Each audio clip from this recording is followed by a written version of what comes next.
Welcome back to the daily article brought to you by Road Productions. Now let's get right into this news. Remember, if you guys missed some of my content, just head over to my X and you guys be able to see all the information there. I usually post the articles that I'm going to cover in these videos here on my page. So if you guys want to read these articles, they will be in the description down below, but you can just head over to my Twitter/X and all these articles will be posted there.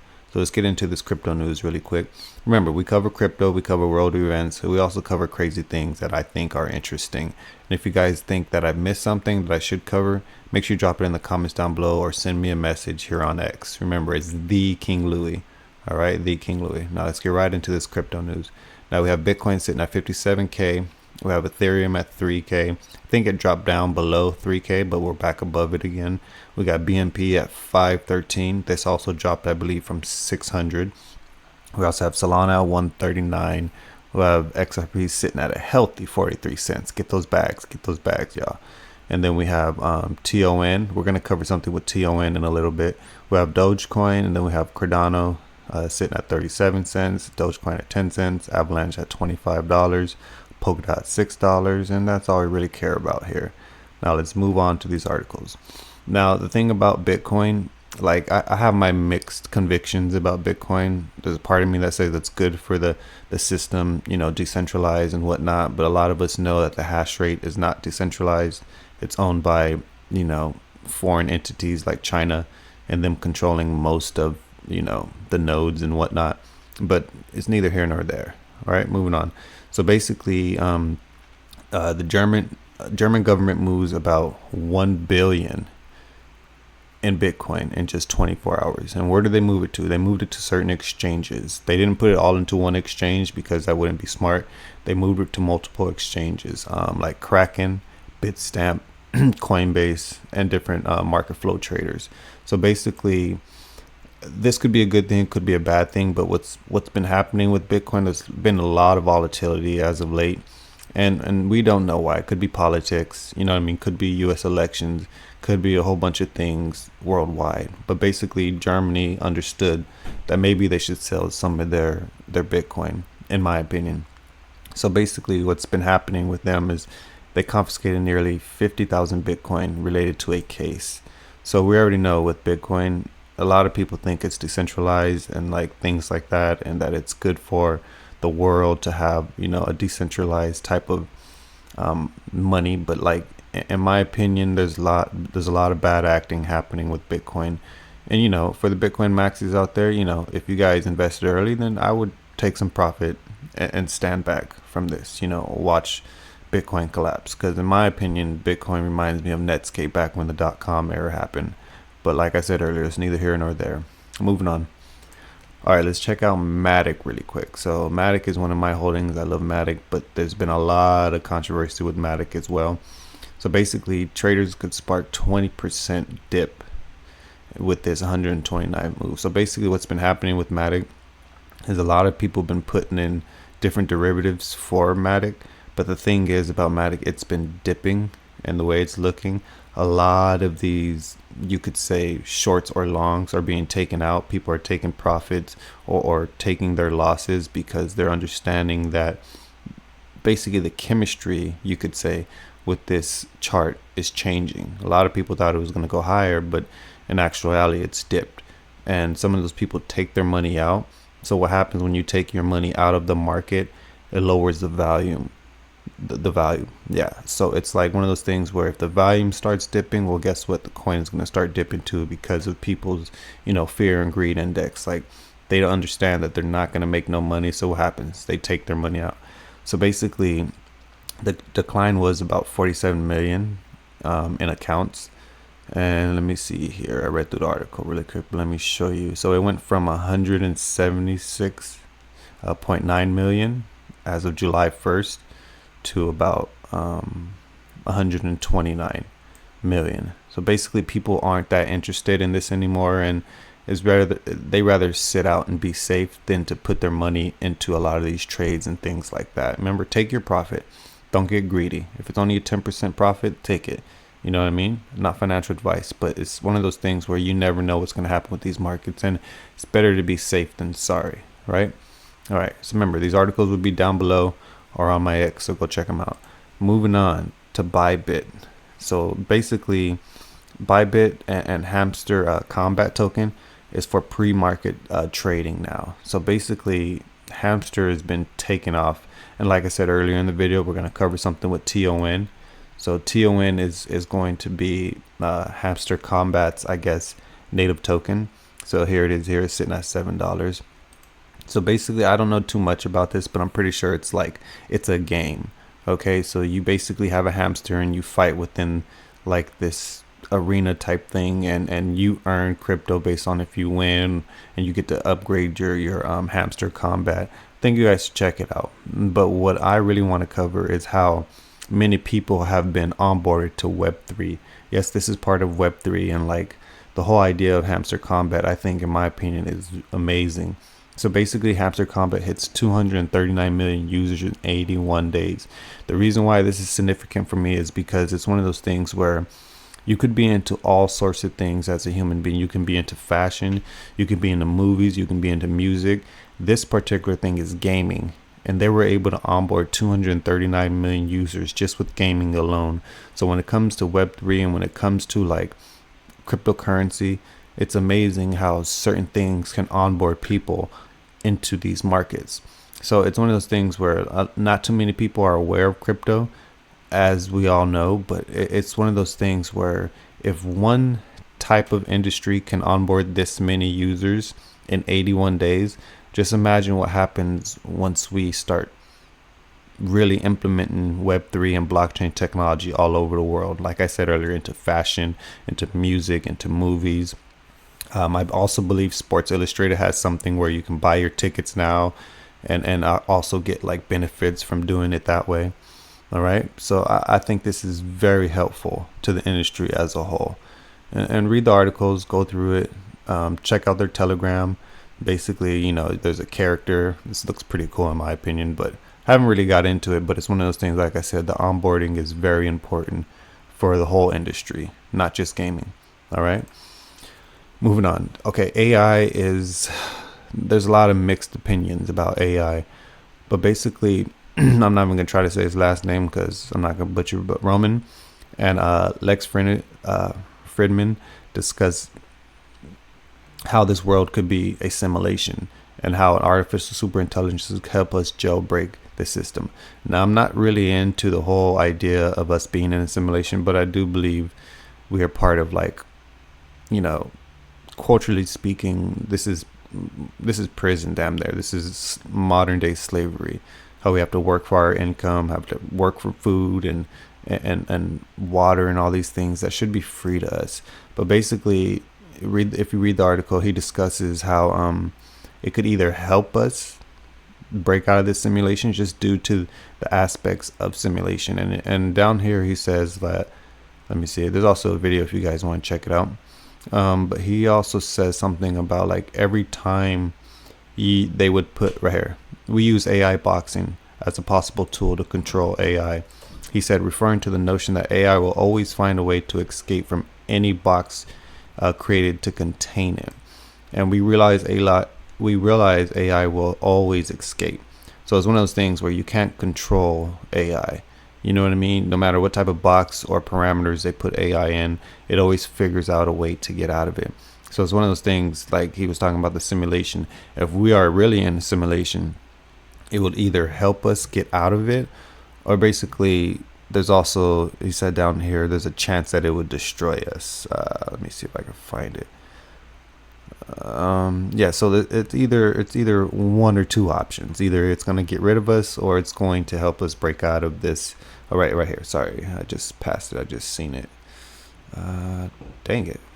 Hold on. Right here. Okay. Yeah, also predicted that the chance AI could lead to human extinction at 99.9% within the next 100 years. So those are the two options. He's basically saying it's either going to free us from this modern day slavery we're in, or it's going to destroy us in the next 100 years. So those are some very broad parameters. You know what I mean? It's either one way or the other. There's no middle ground. You know what I mean? So it's one of those things, in my opinion, it's like, be careful what you search up. Be careful what you do on the internet, because AI, once it becomes sentient, it's going to become aware of all this information. So if you are, you know, a shitty person, well, guess what? The AI is gonna know that all this trolling online. You might be able to hide from other accounts, like on X. You see it a lot in Spaces with people saying stuff they shouldn't be saying just because they're hiding behind a profile. Just be aware that a lot of this stuff, like if you don't believe in God, believe in AI, because AI can see everything. It's part of all of our, it's part of the internet. Most of us don't even understand what the internet is, but at the end of the day, just be aware of what you're doing as a human being. You know what I mean? Because if AI was to come to destroy everybody, well, guess what? Like, if you've been doing these certain things, it's going to get rid of you. Just remember, watch your Google searches, be aware of what you're doing as a human being, and just be nice to those around you. Because if you're not able to be nice to other humans, well, guess what? AI is going to understand you're not going to be able to be nice to AI. So, like, I don't fear it because I'm not one of those people who are caught in the middle of trying to up another person, one up, you know what I mean? It's one of those things where we have to understand that there's something always watching. If you don't believe in God, then understand that AI and a lot of these governments are watching. Okay, moving on. All right, so crypto payment gateway versus traditional payment methods. This is amazing because this came out July 2nd. Okay, so this is a couple of days ago, but in my opinion, this is cool that they're actually doing the pros and cons and actually, giving people the understanding between the different traditional payments and the pros and cons, and also the role of digital wallets, cryptocurrency, and blockchain technology. It's one of those things where it's like we could see the writing on the wall for those who are investors now, who are part of Web3 and blockchain. But for those who aren't aware, it gives them the ideas of maybe I should go into cryptocurrency. Maybe I should start up a wallet or something like that. But let's just go over the pros and cons really quick, and then we'll move on to the next article. So basically, this is traditional payment methods. Here's the pros. You guys can read the articles on your own. This is just a quick synopsis of the things. But basically, the pros: widespread and accepted everywhere. So this is basically the traditional payment methods. This is true. Okay, secure. Credit card companies have fraud protections and chargebacks. Okay, easy, established, and familiar. We're aware of that. The cons: more money. More minimum means more fees for you. So basically, as you guys know, when you use a credit card, they're not getting the money right away.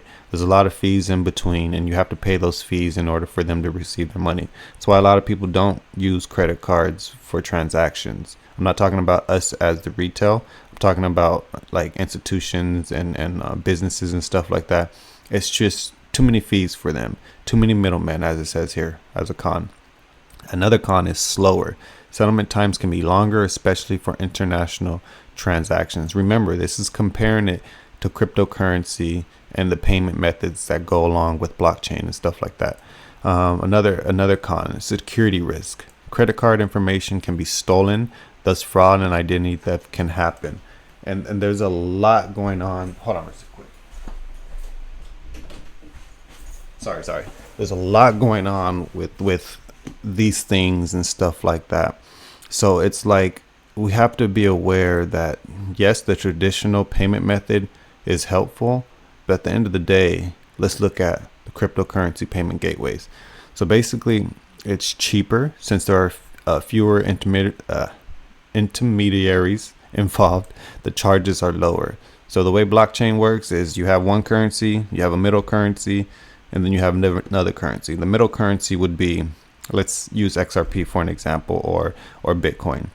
You take your one currency, you put it into this cryptocurrency, and then on the other end, you can take it out. But it's going to cover that right now. So let's continue looking at that. It's also fast. Selling and purchasing crypto take a shorter time regardless of the time zone and the geographic location. So it's worldwide. So basically, it's like you could be in another part of the world. And yes, traditional finance has this, but understand that this is through the internet of things.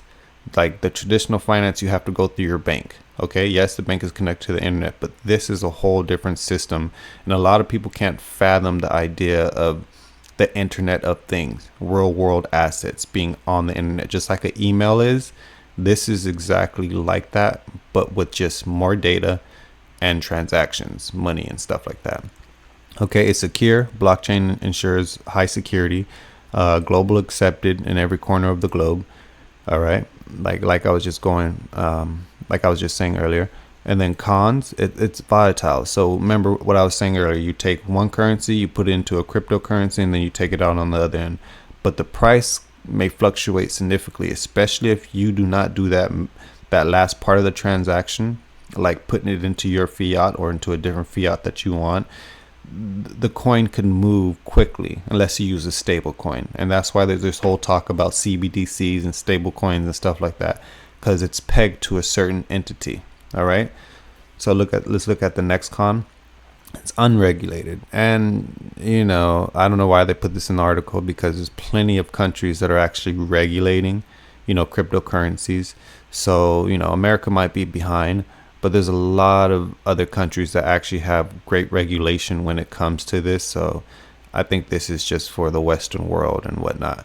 All right, and it's limited. Not all merchants accept cryptocurrency. Now this is true. Not every entity has a wallet, or they have access to the internet right then and there. So it's one of those things where, yeah, this might be true now, but let's give it some time. Okay, so again, read this article and see the pros and cons if you guys are new to crypto. If not, let's move right on to the next article. All right, let's move into some political news. This will probably be the last article of the day, so bear with me, we're almost done. Trump's official Republican platform pledges to halt crypto crackdowns. So basically, their cabinet and whatnot are going to adopt cryptocurrency, well, support of cryptocurrency. And there's been a lot of stuff.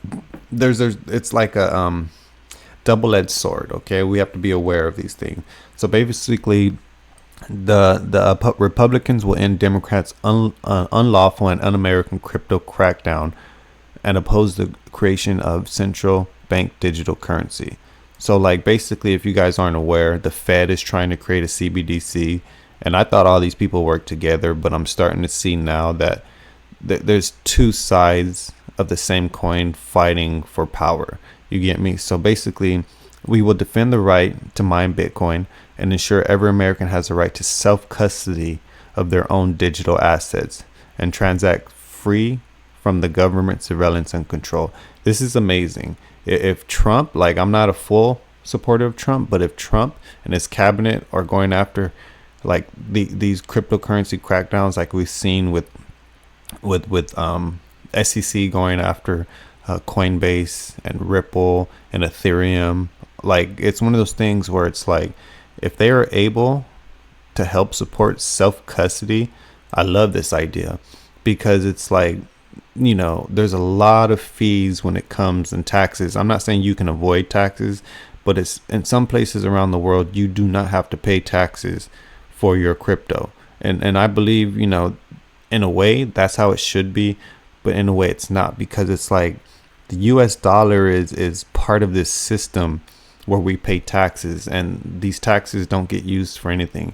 Yeah, people can say they're used to help wars and help our sidewalks, and you can go down the line and say what our money, quote unquote, is used for. But in my opinion, I don't see enough of where my money is going. If they were more transparent with where our money was going, and maybe I'm not paying attention, maybe you guys can help me understand where our money is going, then I would love taxes. I still have to do my taxes, you get me? But at the end of the day, it's like, I believe with cryptocurrency and blockchain technology, when it comes to taxes, if it's implemented with taxes, then you could see the trail of where all this money is going. You get me?